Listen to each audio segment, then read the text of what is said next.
Branden here, and time for more Branden's boy problems. So it looks like my summer fling is officially over, which coincides with the end of summer, but it started messy and it definitely ended just as messy. Like, we started hooking up in like May. It was on Mother's Day. I think it was our very first time together. And then like we had long-standing history. I've talked about him before in my toxic dig video. Like, he used to hook up with one of my friends, but we aren't friends anymore since I haven't hung out with that guy in like almost 2 years. So yeah, I don't feel like I owe you any loyalty to not hook up with the same guys as you. We're no longer like actively friends because you've been downgraded to just like acquaintance, and I feel like I don't owe acquaintances loyalty like I owe my friends. But that's just me, because I do have a rule where like I don't want to hook up with the same guys as my friends or whatever. Like, things started messy since we had history where like he hit me up like years ago, and then I like asked my friend about him, and then my friend had apparently had some relationship with him, but then I felt betrayed by the former friend because like if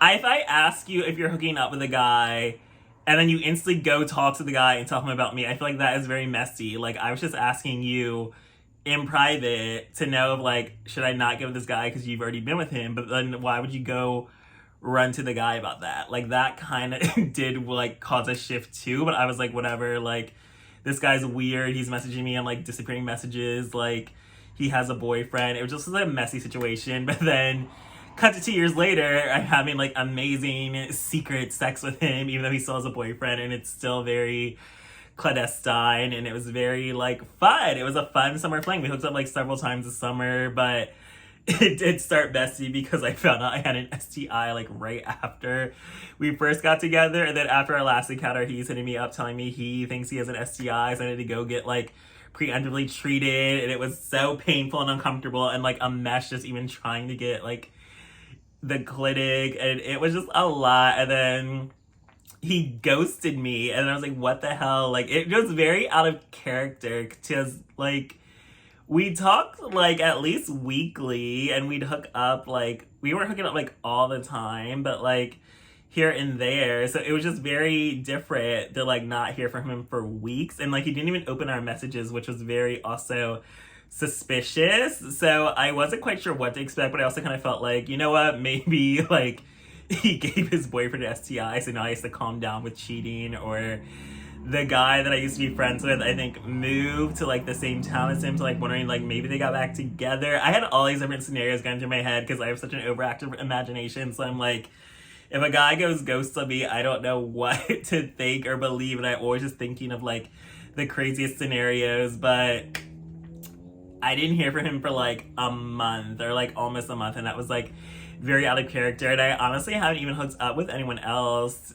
since like the beginning. It wasn't even the beginning, it was like the end of June. So like, he is the only guy I'd been with since like July. So it was just hard to like lose like my only current like fuck buddy. And also like, I loved like having sex with him. Like, it was just fun. It kind of was just like, I don't know, it gave me like, it wasn't like dominatrix feels, but it's kind of just like you go and have sex and you're just having that like passionate secret affair. And it's also just like, we can like forget your problems, forget the outside world, because you're just like so wrapped up in the moment of just having amazing sex with this person. So it's just kind of like you forget about everything else going on in your life because you can just disappear and enjoy the moment having sex with this person. So it was a lot of fun, even though it does seem fucked up because it's like, he is someone's boyfriend. He did used to have some type of romantic situation going on with a former friend, even though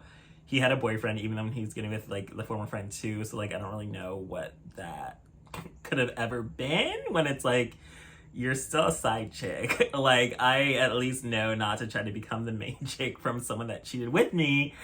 But that's another topic for a different video. And I just was like disappointed a little, because it's like the summer already wasn't as slutty as I was hoping for it to be, and then to lose like my only and my like best sex I've had all year just so like abruptly was like a little difficult. But then again, after like an STI scare, you kind of don't really usually want to just go back to see the person anyway. But it was just hard though. He did hit me up recently And I think it did make sense why I hadn't heard from him. And just like in my first relationship, when a guy disappears out of character and just goes ghost and you're used to talking to him all the time, there's usually this scenario is locked up, won't let me out. But thanks for joining me in this episode of Brandon's Boy Problem.